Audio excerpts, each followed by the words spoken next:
Isang malusog na araw po sa ating lahat. Ito pong muli, si Dr. Marvin C. Calianta. Alam po ninyo, dinaanan tayo ng bagyo, dito, particularly dito sa Pangasinan, Crising, Dante at Emong. At kasama nito ay dilubyo ng ulan at hangin. In fact, marami pong nabaha sa lugar ng Pangasinan. Alam niyo po ba na ang Pangasinan term ng flood o baha ay delap? Oh yes. At ito po ang nakakatawa, no? Well, hindi naman nakakatawa, but rather confusing.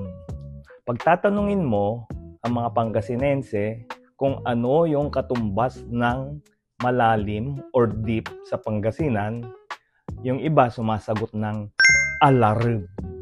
Yung iba, aralem. So atin pong sinuri, ano po ba ang tama? Base sa aking research, ang tamang term sa deep or malalim ay aralem. Aralem. Okay? So Pangasinan word of the day. Ingat po tayo.